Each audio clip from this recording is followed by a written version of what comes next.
Hi sisters, అందరూ ఎలా ఉన్నారు? బాగున్నారా? ఈరోజైతే ఒక మంచి వీడియో ఏంటంటే బోట్ నెక్ బ్లౌజ్ అండి. అది కూడా టేప్ లేకుండా మీ బ్లౌజ్తో మీరే కటింగ్ చేసుకోవచ్చు చాలా ఈజీగా. ఈ బ్లౌజ్ పీస్ అయితే 250 చెప్పిండ్రు, 200కి ఇచ్చిండ్రండి. 200కి 80 సెంటీమీటర్స్ ఉంది. అయితే ఇప్పుడు దీన్ని బోట్ నెక్ బ్లౌజ్ కుట్టడానికి లైనింగ్ తీసుకొని ఇలా ఆపోజిట్ ఓపెన్స్ ఎడ్జెస్ ఉండాలి, మన సైడ్ ఇలా ఫోల్డింగ్ ఉండాలి. ఇంకా కింది సైడ్‌కొచ్చేసరికి ఏమైనా క్లాతు ఎక్కువ తక్కువ ఉందా కట్ చేసుకోండి. ఇక్కడ నేను బోట్ నెక్ చెప్పేది మాత్రం నిజంగా చెప్తున్నా, మీ అందరికీ ఈజీగా అర్థమైతది. ఈజీగా కట్ చేసుకోవచ్చు.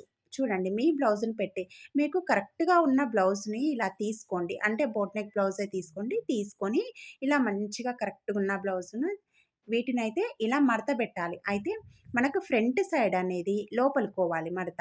బ్యాక్ సైడు బయటికి రావాలి. అంటే మనకు ఇలా బ్యాక్ సైడు డిజైన్ ఉంటుంది కదా! నెక్ డిజైన్ అది పైకి రావాలనమాట. అయితే ఇక్కడ వేసుకునేటప్పుడు గూడా నెక్ అనేది మనకి ఫోల్డింగ్ లైనింగ్ ఫోల్డ్ ఉంది కదా! దానికి సమానంగా ఉండాలి. అయితే ఇక్కడ మనకు ఉక్సు, కాజా వస్తది బ్యాక్ సైడ్. అయితే కాజా అనేది మనకి ఎక్స్‌ట్రా ఉంటది. దాన్నిలా పైకి అంటే మనకి ఇదిగోండి కింది సైడ్ పోయింది చూడండి. అలానే రావాలి. మీరు కాజా కూడా సమానంగా పెట్టొద్దనమాట. ఓన్లీ ఉక్స్‌దే సమానంగా ఉండాలి. తర్వాత ఇక్కడ కింది సైడ్ చూడండి, నేను ఒక 1 ఇంచు అంటే ఇది హాఫ్ ఇంచే కుట్ల కోసం తీసుకోవాలి. ఇంతవరకే తీసుకోవాలి. కానీ ఒక హాఫ్ ఇంచ్ హైట్ పెట్టడానికని కింది సైడ్ హైట్ అనేది పెంచిన నేను. అందుకు ఒక హాఫ్ ఇంచ్ ఎక్స్‌ట్రా తీసుకున్నా. ఇక్కడ హ్మ్, మనకు ఈ కాజా అనేది ఎక్స్‌ట్రా ఉంది కాబట్టి ఇలా మడత బెట్టుకోండి.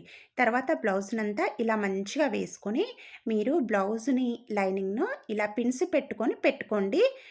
నేను కింది సైడ్ అయితే ఒక హాఫ్ ఇంచు పైకి జరుపుకున్న హైట్ కోసం. అందుకే 1 ఇంచ్ వచ్చింది. ఇదిగోండి ఇక్కడైతే ఒక హాఫ్ ఇంచు కుట్లలోకొతది. ఇంకొక హాఫ్ ఇంచు హైట్ కోసం జరిపిన. తర్వాత ఇక్కడ మీకు కింది సైడ్ అయితే సరిపోయింది. ఇప్పుడు మీకు షోల్డరు, నెక్ ఎలా పెట్టాలో అందుకనే కెమెరా అనేది ఇక్కడ తీసుకొచ్చి చూపిస్తున్నా అండి. క్లియర్‌గా ఉంటుందని చూపిస్తున్నా. అయితే ఫస్ట్ షోల్డరు హైట్ పెడదాము. బ్లౌజ్ హైట్ పెట్టాలి గదా! అయితే షోల్డర్ దగ్గర మనకిలా కుట్టు ఉంటుంది చూడండి. ఎందుకంటే మనం రివర్స్‌లో మడత బెట్టి పెట్టినాం కదా!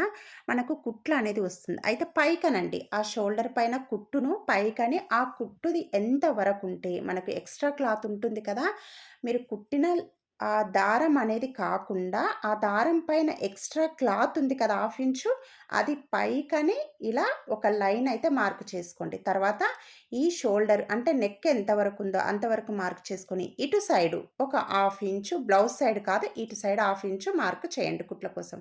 తర్వాత ఇక్కడ ఈ హ్యాండ్ దగ్గర ఇంకొక కుట్టు ఉంది కదా! షోల్డర్ ఆ కుట్టు దగ్గర ఒక మార్క్ చేసి, అటు బయటికి ఒక హాఫ్ ఇంచు ఇదిగోండి ఇవి పోగులు కనిపిస్తున్నాయి కదా! కుట్టుది అటు సైడ్ ఒక హాఫ్ ఇంచు మార్క్ చేసుకోండి. మనకు కుట్లలోకొస్తుంది. స్టిచ్చింగ్ అయిపోయిన తర్వాత ఎంత రావాలనో అంతొస్తుంది. ఇలా పిన్స్ పెట్టుకుంటే కదలకుండా ఉంటుంది. ఇప్పుడు ఇక్కడ హ్యాండ్స్ నేను అటు సైడ్ అనండి బ్లౌజ్ మీదేసుకొని, ఈ చంకది మన రౌండ్ ఉంది కదా! కుట్టిన కుట్టు దాన్ని ఇలా బయటికనండి. అనేసి ఆ పోగులు కనిపిస్తున్న దగ్గరని బయటికనుకొని హ్యాండ్‌ను ఇలా రౌండ్‌గా తిప్పుకోండి. అంటే మనకి హ్యాండ్ ఎలా ఉంటుందో అలా తిప్పుకుంటూ మనకు ఆటోమేటిక్‌గా ఆ రౌండ్ ఎలా ఉంటుందో అలానే వస్తుందనమాట. మనకు ఆ కుట్టిన కుట్టు పోగులనేది వచ్చే వరకు దానికి లాస్ట్‌కు ఇలా లైన్ అనేది గీసుకుంటూ రండి. మనకు ఒకటేసారి కుట్టు కోసమే పెడుతున్నాం చూడండి. తర్వాత పెట్టిన తర్వాత ఈ బ్లౌజు ఖర్చుతో సహా ఎంతుందో అంత ఒక లైన్ గీసుకోండి. తర్వాత 2 ఫింగర్స్ ఇలా డాట్స్ కోసం ఎక్స్‌ట్రా పెట్టండి. ఇప్పుడు బ్యాక్ నెక్కే ఇప్పుడు గీసుకోవాలి మనము. ఫ్రంట్ కాదు. ఈ బ్యాక్ చూడండి. ఈ బ్యాక్ ఎంతుందో అంతకైతే ఇలా మార్క్ రౌండ్ అనేది తీయండి. Back neck. తర్వాత కుట్ల కోసం ఇలా మనము ఎక్స్‌ట్రా లైన్ పెట్టుకున్నాం గదా! దాన్ని కూడా ఇలా ఒక హాఫ్ ఇంచ్‌లో సేమ్ ఇలా గుర్తు పెట్టుకోవాలి. అయితే తర్వాత కింది సైడ్ నెక్ ఉంది కదా! మనకు ఆ డిజైన్ నెక్ అనేది ఎంతుందో అంతవరకు మార్క్ చేసుకొని, ఆ నెక్ ఎంత ఉందో సేమ్ అంతే అయితే, ఎందుకంటే అంతే పెట్టుకోవాలనుకుంటే పెట్టుకోవచ్చు. లేదంటే కొద్దిగా పెంచుకోవచ్చు, తగ్గించుకోవచ్చు. అయితే ఇక్కడ ఫస్ట్ ఎంత ఉందో అంత గీసుకొని, తర్వాత కుట్ల కోసం ఇలా లోపల సైడ్‌కి ఒక హాఫ్ ఇంచ్ ఇలా లోపల సైడ్‌కైతే గీస్తున్నా. అయిపోయింది చూడండి. ఇలా మనకైతే మార్క్స్ పెట్టుకోవడం అయితే అయిపోయింది. ఈజీగా మీ బ్లౌజ్ మీరే పెట్టుకోవచ్చు. అయితే మీరు పెట్టుకునేటప్పుడు పిన్స్ పెట్టుకోండి. బ్లౌజు సమానంగా మంచిగా అనుకొని పెట్టుకోండి. మీకు మన్ ఇట్లా డైరెక్ట్‌గా పెట్టుకోవచ్చు. అయితే మనం ఇక్కడ ఇది కుట్ల కోసము లైను మనం ఒకటేసారి బయట లైను కుట్టు కోసం అన్నట్లు తీసుకున్నాం కదా! మీకు అర్థమైంది కదా వీడియో చూస్తే. అయితే ఇక్కడ కట్ చేసేటప్పుడు మాత్రం మీరు బయటి లైన్‌లు మాత్రమే కట్ చేయాలి. లోపలి లైన్స్ కట్ చేయొద్దు. మీకు అర్థమైంది కదా! ఇక్కడ నేను బయటిది హాఫ్ ఇంచ్ కుట్ల కోసం తీసుకున్నా కదా! అది కట్ చేసిన. ఇక్కడ షోల్డర్ దగ్గరకొచ్చేసరికి ఈ నెక్ నుంచి షోల్డర్‌కి ఒక హాఫ్ ఇంచ్ కిందికి షోల్డర్ అనేది గీసుకోవాలి. ఇదిగోండి ఇలా నెక్ నుంచి ఇలా ఒక హాఫ్ ఇంచ్ కిందికి గీసుకోవాలి. మళ్ళీ ఇక్కడ బయటి లైన్ మాత్రమే కట్ చేసుకోవాలి. బయటి లైన్ మాత్రం కట్ చేసుకోవాలి. ఇక్కడ డాట్స్ దగ్గర కూడా ఇలా లైన్ ఉంచుకున్నాం కదా! దాన్ని కూడా కట్ చేయండి. అంతే సింపుల్‌గా బోట్ నెక్ మీ బ్లౌజ్‌తో మీరే బ్లౌజ్ హైట్ పైన కింద పెట్టుకున్నాము, నెక్ పెట్టుకున్నాము, ఆర్మ్ హోల్ పెట్టుకున్నాము, ఖర్చు భాగం కూడా పెట్టుకున్నాము.